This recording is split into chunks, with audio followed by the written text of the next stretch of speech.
Also, we do have our guest of honor. And at this point, I'd like to give you the official brief bio of who this guest of honor is. Pastor Francis Forbes, 56, is a Gambian, born to Gambian parents. From his early years, Francis Forbes has been a high achiever with a strong desire to put his country on the map. At the young age of 14, he won the World Piano Prize, Grade 3 Piano Forte, 1979 in Cardiff, Wales, which was a source of great pride for many Gambians at the time. Francis Forbes attained his primary and secondary school leaving certificates in the Gambia and proceeded to pursue his university education in Nigeria, University of Nigeria, Nsukka, UNN, graduating with a BSc honors in biochemistry. Now, sensing the call of God upon his return, he founded and started the Abiding Word Ministries, Gambia, on Sunday, November 5th, 1988, and has been consistent to his call and mission. He had prior become born again in August of 1979 in his native country. For the past 3 decades, he has successfully built his ministry with integrity and excellence, strengthening members to discover and utilize their God-given potential. Many church members who have since moved on to different countries continue to give testimony to the impact of this phenomenal ministry in building them into the people that they are now. Through his nationally popular and well-received weekly GRTS telecast, Discovering Truth, you all know that, right? Pastor Forbes has been able to reach people throughout the nation across socio-political lines for over 2 decades with messages on empowerment, national development, love for God and country that have resonated deeply with many. As a result, the name Pastor Forbes is now a household name, earning him the enviable title, the nation's pastor. Discovering Truth has helped a lot of individuals and the nation as a whole to glean and implement the wise counsel he has so eloquently given on a weekly basis over the past 22 years. Pastor Forbes' ability to consistently reach out with a message of hope to people across socio-political and religious lines has always placed him in unique positions to serve as an effective facilitator and mediator in many training as well as intermediary settings.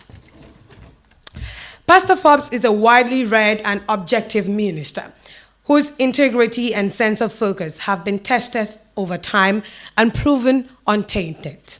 A busy man, he travels regularly to fill international pulpit preaching, teaching, and worshiping music ministry engagements and assignments. Coaching, mentoring, advising, public speaking, counseling are some of the other areas he fulfills God's calling upon his life with infectious passion, simplicity and practicality, and great depth of insight, competence, and 3 decades of ministry experience. Pastor Forbes has also recently registered and started the Forbes Academy, a public speaking training and mentoring institute for all aspiring public speakers, young and adult, and the transformative results are being widely acknowledged. Ladies and gentlemen, Pastor Forbes was decorated in April 2008 by the Gambian presidency with the national insignia of Member of the Order of the Republic of the Gambia, MRG, for his spiritual, religious, educational, and evangelical efforts. He is married to Angela, a human rights lawyer and international consultant with whom he shares his ministry. Your guest of honor, ladies and gentlemen, Dr. Pastor Forbes. For today, yes. Pastor Forbes, you have it.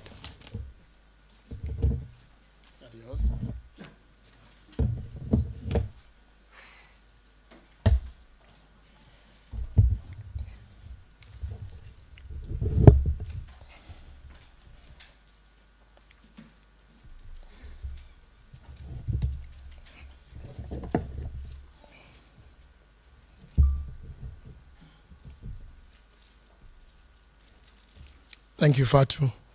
And good afternoon, everybody. And greetings to you all. And I want to stand on existing protocol courtesies as have been already granted to all the dignitaries, but more especially recognizing Mr. Mustafa Njai TAF, my friend and my big brother, his wife Auntie Jatu, the family, and everybody who works around TAF, local and global. I must say that a few days ago I wondered, because like you, I saw this video clip about something going to happen, and I wasn't sure what it was. And on the 1st of June in the morning, I saw my friend speaking about the TAF Towers and Twin Towers, TAF Twins. It didn't take me minutes to look through the Google map, and I saw that it was not far from our church. And I said to myself, well, he's come to add value and decorate our presidential highway, but he needs to come and talk to me, and I'm the alcalo of that place. And just to keep it clear, if you need any attestation, I'll sign for you. I want to say congratulations to the 152 fellows graduating today, because it's because of you that we are here. It's your day, so congrats, and no doubt you're ready to fly.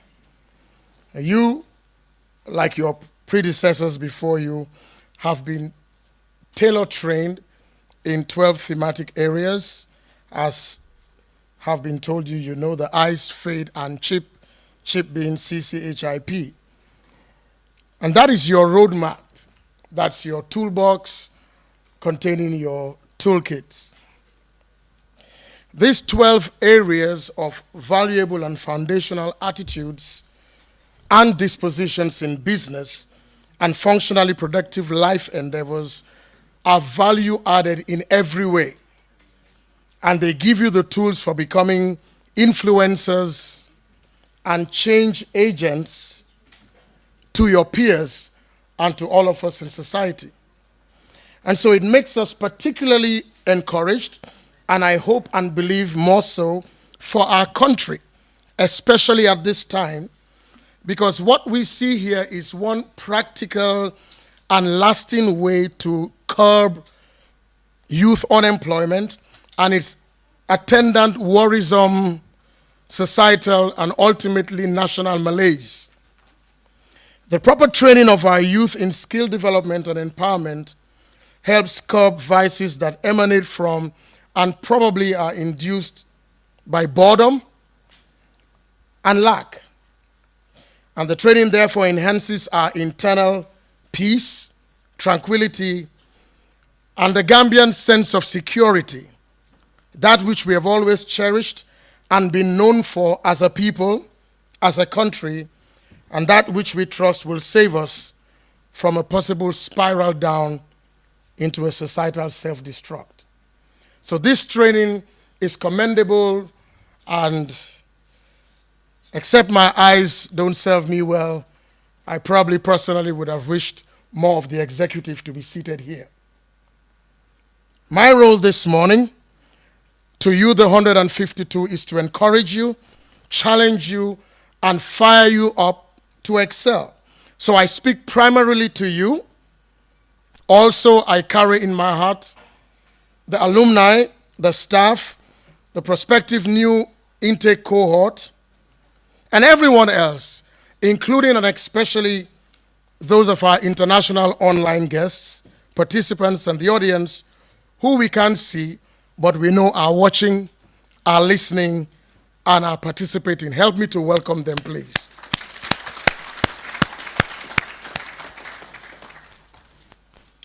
So the year is 2071.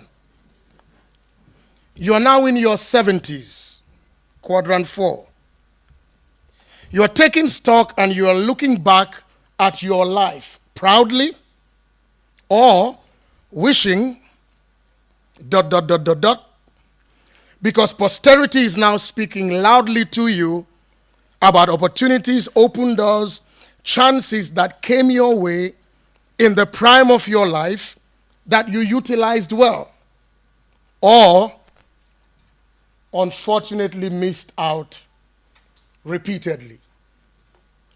How do you avoid this from happening to you almost in a generational cycle? How do you avoid saying, if I had known, I could have, I should have, I would have? If I have time, I'll turn the clock backwards. Because, ladies and gentlemen, opportunities knock on the doors and the minds, the lives, and the decision-making processes of each one of us every day. And only those who open those doors and windows and grab the opportunities never regret. Because the quickest path to a life of regrets, drudgery, and bitterness, maybe even poverty and stagnation, is procrastination. I will do it tomorrow. I will start next week, next month. I can't do it because of the pandemic, Ebola, Thomas Cook, the rainy season, the upcoming elections, and on and on and on. You know, if you are 40 years today and you do nothing in the next 12 years, you will still be 52.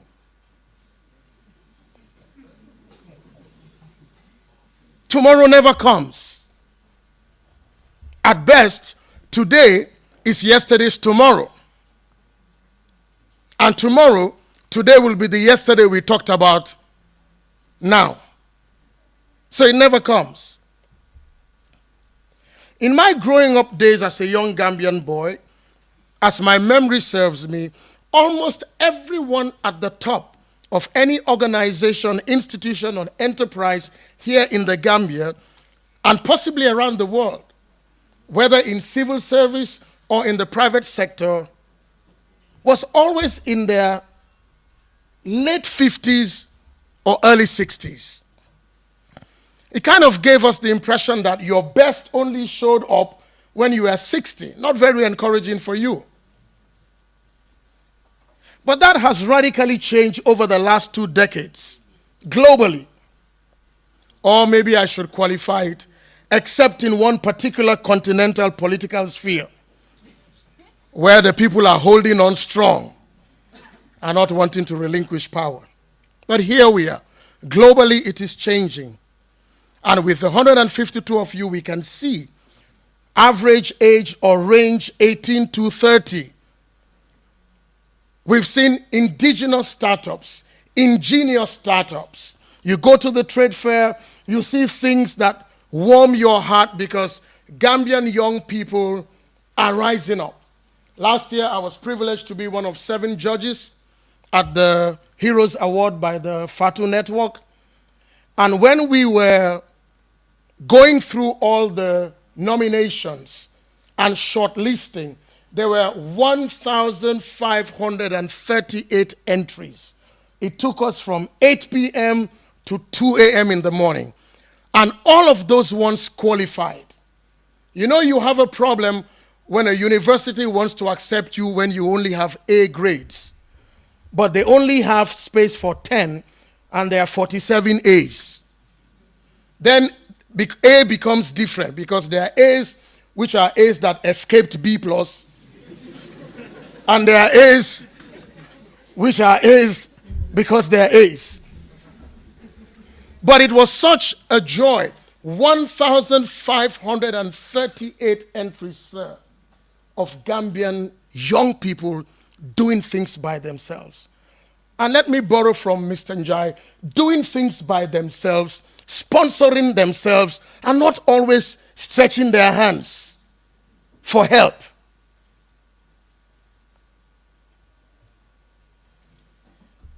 But it is one thing to start. Fellows, it is another thing to fan the flames of your startup and to find the wisdom to navigate the turns, the curves, and especially the unknown and uncharted transitions. See, everybody can drive a car straight. It's when you need to turn that you need training. And as your businesses grow, you will transition. Just over 2 weeks ago, I did a training for managers from one of our local banks in public speaking and presentation. And I was asking them, how do you handle it when somebody comes and wants a loan and takes a loan and ticks all the marks in the box, but he goes to marry a second wife? And when he cannot pay, I was asking them, do you repossess the wife and sell her to recover your money? Because transitions will come. New cars, business class, living in Bruford Heights. How do you manage these transition turns so that at the end of day, in 2071, you are looking back and not covering your head in shame? And not just for us here, but for those of us online as well. Here are my few suggestions to you. Number one, I believe you must understand, recognize, and make good use of time and opportunity. T and O, time and opportunity. A wise man said, and I read, in my old age, I looked at life and I considered everything under the sun. And I concluded, the race is not to the swift, nor the battle to the strong, nor even bread to wise people. And riches and wealth are not given because you have understanding, nor favor because you are skillful. I know people who are talented and severely broke. So it's not because you are skillful that makes you wealthy. And finally, he said, I realized that the difference, the decider, is how they use time and opportunity. The wise man goes on to say, I went by the field of a lazy person and by the vineyard of a person devoid of understanding. And there it was, all overgrown with thorns. Its surface was covered with nettles. Its stone wall was broken. When I saw it, I considered it very well. I looked on it and I received instruction and counsel for my own life. And I concluded, a little sleep, a little slumber, a little folding of the hands, and poverty will come to you. Time and opportunity have been given to us all. And for you that we celebrate today, years of toil, of academic achievement, of financial ability have been squeezed in 1 year and poured into your lives free of charge. Even data, megabytes, were given to you to follow the lectures online. What will you do with time? Because we all have it in equal amount. Every 60 seconds is a minute. Every 60 minutes is an hour. Any 24 of those hours is a day. And every 168 hours is a week. Even a year. Every year we have an extra 1/4 of a day, 6 hours, given to you. And together they make up our days, our nights, and our seasons. So there is no excuse to say you don't have time. We all have time. It's how we utilize time. We all have opportunity. In this hall here today, there is massive opportunity. Around these grounds, there is opportunity. Years ago, we called it the Monkey Park. Today, it's called an international conference center. Opportunity. Its grounds can be taken care of better than it looks. Opportunity. Because opportunity is like a man with a lot of hair, afro hair, in front of him. And he's coming by you and you love his hair and you feel you're going to take a piece of his hair, but you procrastinate. And when he passes by you, you look at the back of his head and it looks like my own. There is no hair. So you cannot grab opportunity from the back. There is nothing. It's gone. But we all have it. Across our border, just over a week ago, there was a YouTube video that I saw of a gentleman taking oil drum barrels, empty oil drum barrels, 55-gallon oil drum barrels, taking his tools and transforming them into restaurant chairs, sitting room furniture, bedroom furniture, empty barrels, barigo. And suddenly their value has gone up. Yet I also know in my country that there are people who are multi-talented but disorganized. So opportunity passes them by over and over. And because nature abhors a vacuum, other people jump into that opportunity space, and even if it's passive income, it becomes something for them, adding value to their multiple streams for their life. And they get to quadrant 4, and they do not have the kinds of concerns that Dr. Cole talked about. I know people, recently somebody was being challenged to activate their passion and their ability with respect to a 4.5-minute speech given by somebody. And what this person didn't know was that I had set aside $100, not much, but good enough, to just help the person. And the assignment was before Ramadan. We finished Ramadan, finished Korite, we are now registering to vote. 4.5 minutes, nothing was done. And people say, we don't have opportunity. We don't have opportunity. Opportunity comes to us all the time. Take hold of opportunity. Make good use of time. There are 2 Greek words for time. One, almost every person here knows, it's chronos, C-H-R-O-N-O-S, from where we have chronometer or chronology. It's repeated, predictable time. So if I stand here 24 hours later, I will still be found here at 12:14 p.m., except it will be another day. And sometimes the problem with that is because it is expected, it is preempted, you are not passionate for it. But inside that chronological time, there is another Greek word called kairos, K-A-I-R-O-S. Kairos is an opportunity that just comes. It's a window that just came. You met somebody, they're on their way to the airport, and they give you their business card, get in touch with me, and you go home, but you want to watch Manchester United. Shows you where your priorities are.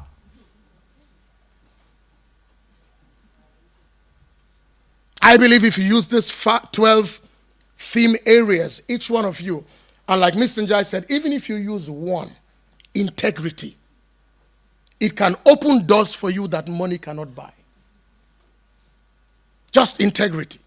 If you use passion, a lot of the things you see about Mr. Njai is his passion. Somebody who dared to believe against all odds that it is possible. He can change the landscape, add value to the nation. Passion. If you take that passion and make it infectious, it will help you. What about honesty? You will never be called before a commission of inquiry.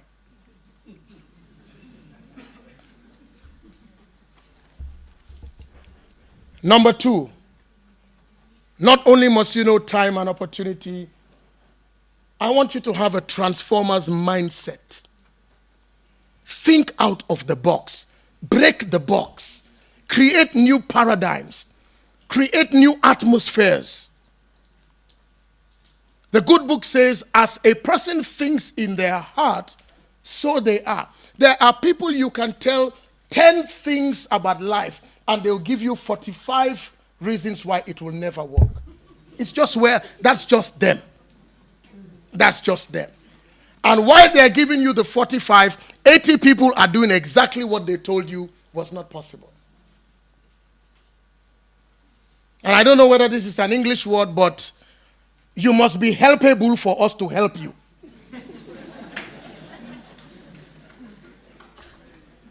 Have that mindset that you can do something. You can change something. Even if you made a mistake in your business, start again. One of the joys of having mentors and the honorable people that lectured you is not because people have no problems in life. But I would not want somebody who never failed, never had a problem, was never betrayed, was never maligned to come and mentor me in life because, I don't feel you. But the people who taught you have sat where you are sitting now. And therefore, they're able to empathize with you and tell you that we were once here, but we rose above where we are, so you can also do the same thing. Never be a quitter, because quitters never win. And never say never. I'll tell you one of 3 stories, and this is the first one. If you notice sometimes in the 400-meter race, let's say men, and there are 8 nationalities. The Gambia, let's say Nigeria, Jamaica, Kenya, Great Britain. And so they start. The gun is shot and they go. And by the time they are getting to the last turn, the Gambian is ahead, or the Nigerian. I know those of you online will be screaming Nigeria. All right. So the Nigerian is ahead. And then the Jamaican is number 2. And the American is number 3. And the Kenyan is number 4. And you, the Kumba Banjul, Samba Banjul, you are number 5. And you know how it is when they're coming to the finishing line, everybody is screaming and shouting. But you know that there are only 3 medals, gold, silver, and bronze. So you that is number 5, you are pressing in to beat the guy who is number 4 from Kenya. And he lets you overtake him because he's saying to you, where are you going to? There are only 3 medals here. And so the winners are declared. Online, you wanted the Nigerians to be first, so Nigeria number 1, Jamaica number 2, Britain number 3, and you Gambian that beat the Kenyan, you are number 4. But nothing. So they give them a bouquet, they give them their medals, the green, white, green flag is hoisted, the national anthem is played. 5 days later, they come out and tell you that power-enhancing drugs were discovered in the urine sample of the number 1. I won't mention the nation. And once that happens, that person is disqualified from their position and their medal is taken from them. So number 2 now wears the gold. Number 3 wears the silver. And the Kenyan is holding his head saying, Bumayegon, if I had known, I would have just pressed him, because number 4 now becomes number 3, who is the Gambian. What I'm saying is that it's never over until it's over. Failure is not a person. Failure is an event. As a matter of fact, failure is part of the success process. Number 3, dare to be different. If anything gripped my heart when I graduated and came back in 1988, was that I knew I was different. And I'm still different. Dare to be different. The day I was privileged to be working with TAF on the property Reef TAF in River State, I talk about it because it was so funny. He was on the right, I was on the left, and between us were 2 armed Nigerian policemen. And I looked at him, I thought, isn't this interesting? 2 Gambians are being protected by 2 Nigerian policemen. But at that time, his country had thrown him out. And if you've ever been there and you see that land, it's marshy, it's muddy, it's something where all right-thinking people do not build a structure. Because consensus orthodoxy tells you it's impossible. But if you dare to be different, carpenters, masons, if you dare to be different, what happens is that you open a new paradigm. And yes, you become the guinea pig for everybody because they now believe, TAF Nako, it can be done. Pastor Forbes has done it, it can be done. But you have to dare. You have to dare. That's the word. You have to dare to be different. Ladies, you have to dare to be different. Don't wait to be married by somebody. Dare to be different first.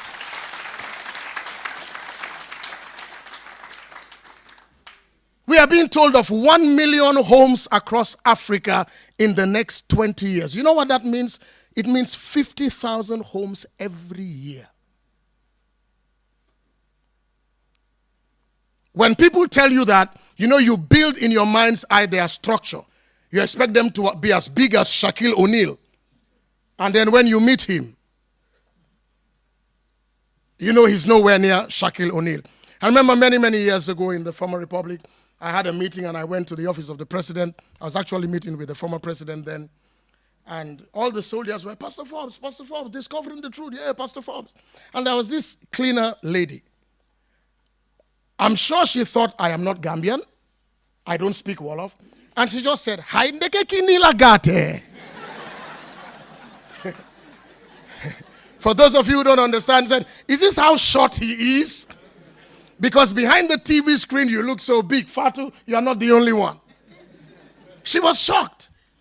So the depth of your vision is not in your height. It is the intensity of what is biting you to be a change agent for your country and for him, for our continent, and for the world. Listening to him on Tuesday, being interviewed by Peter Gomez on Coffee Time, sir, I heard you say you always look for challenges and you conquer them and turn them into opportunities. That's what you should do. That's what we should all do. But remember, his story is not without a challenge. And your story will not be without challenge. Nobody's story here, no matter how we airbrush them, we all have challenges because the challenges push you. You know, ladies and gentlemen, your friends will never take you to your next level. Are you ready for this? Your enemies take you to your next level. They tell you who you are not, and they make something rise up in you that make you tell yourself, I can do it, I will do it, if not for anything else, to prove to him, her, them, and myself that it can be done. So be happy less with your friends and look for more.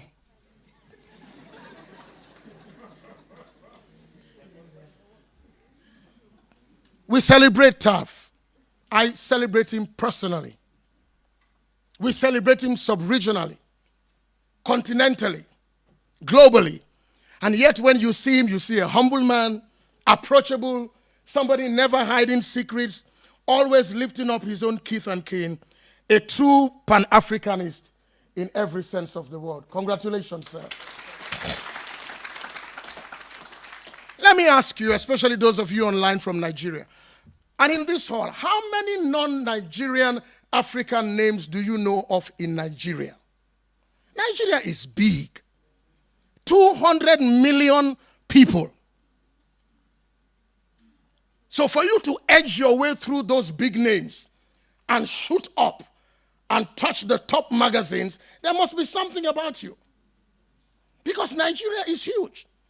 And that's why I take issue when I read about indices that don't make sense to me. One of them is that the percentage unemployment in Nigeria is 8%. 8% unemployed, gari-eating Nigerians? No way. 8% of Nigeria is 16 million. And truth be told is the day you find an unemployed Nigerian, come and show me. They are selling water, they are even negotiating from their mother's womb. Very proactive, and so must we be. Number 4, second to last. Or let me make it my last. Please learn to collaborate. When you look at people you admire.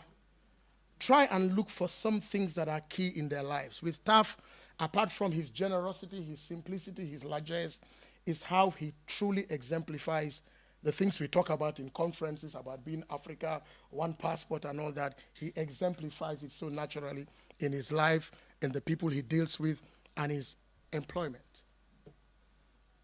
I'm going to leave you with 2 examples that I pray will never, ever leave your heart. For those of you, the 152 fellows, and for the rest of us. Number 1, many of us, probably everybody here, has played this game, musical chairs, before. You know musical chairs? Maybe you have like 10 contestants and 9 chairs. The chairs face in opposite directions, and the aim is for one person to win, and at every turn and round, 1 chair is removed. And so you have this 10, maybe kids, and the music is being played and played and played, and the music stops, and they all sit down, and one child misses a chair. More often than not, the child goes crying, and the mom will say, don't worry, it's not about winning, it's about participating. That's the lie you told your children, or the truth. And you do that, and you keep removing 1 chair until 2 contestants are left and 1 chair. And hopefully, if the DJ has no interest in the 2 people, he will close his eyes and stop the music, and the winner sits on a chair. Now, that is what we all learned. It's the capitalist, colonial, musical chair we were given. There is another form in a Southeastern Asian country I would not want to name. In their own type, you still have 10 contestants, 9 chairs, and then they are told, when the music stops, the child that cannot sit on a chair disqualifies you all. So when the music stops, 9 children are sitting, and 1 child tells the other child, come and sit by my chair. Collaboration. So they take away 1 chair. There are 8 chairs and 10 participants, contestants. And the music plays and plays and stops, and 8 sit, and of course 2 are standing, and they are called, come and Kaimame talk, Randall Mama talk. The Nigerians will say shift, dress. I go 7, 6, 5, until there is 1 chair left. And how many contestants? 10. How they do it, I do not know. In Wolof, we have a word called langamu. There is a way you have to adjust. But the import here is that if I am going to succeed, then everybody else in my team must succeed. It's a win-win mentality. And if I should tell you the name of that country, you'll say, no wonder they are successful in every possible matrix that you know of. Thank you. My wife, somebody just said Japan. Thank you. That is it. It's a win-win. But let me leave you with my final example. How many of you know who the world record holder for the 100 meters men's sprint is? Usain Bolt. What is his timing? 9.58 seconds. So that means anybody who does 9.57999 will beat him. Nobody has broken that record since 2009. 9.58 seconds.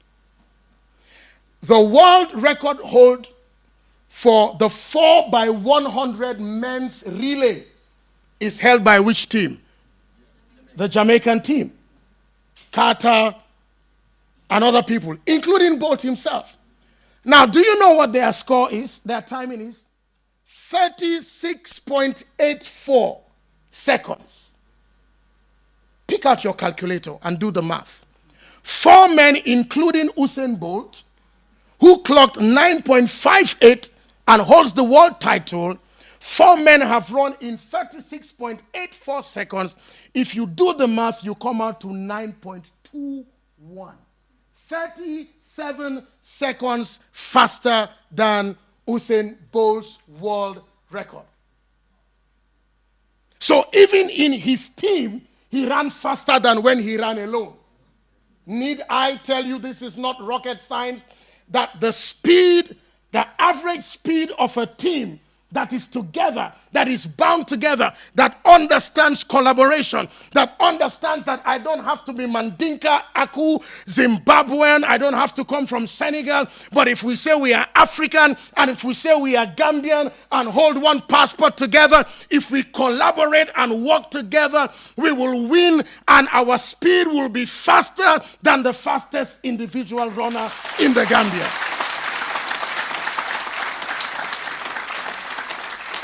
Let me leave you with that, fellows. Run together. Leave these premises with that in your mind. Run together. Make TAF proud. Make TAFLA proud. Make TAF Africa Global proud. And make this our sweet smiling coast proud.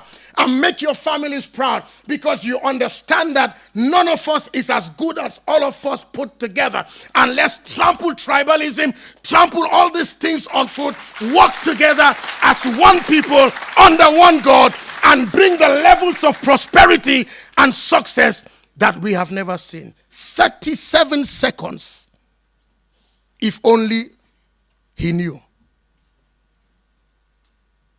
9.21 as opposed to 9.58. You can do better when you do it together. I wish you well. I pray God blesses you all. I pray that you prosper in everything that you do. And in your prosperity, please remember TAF. And don't forget me. Good afternoon.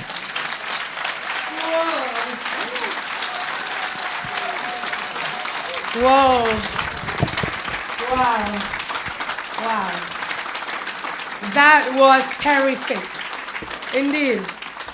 Wait, did you at any point feel your heart beat fast? Like, it's oozing out, blood. Whoa. I don't even know where to start, because that was terrific. And if you did resonate with that, say yes, please. Yes. Oh, yes. Thank you so much. You guys, this man here was decorated with the national insignia of Member of the Order of the Republic of the Gambia, MRG. Has anyone else in this room attained that feat yet? That is exceptional and very rare for anyone, anybody in any country to attain. A round of applause for him once again.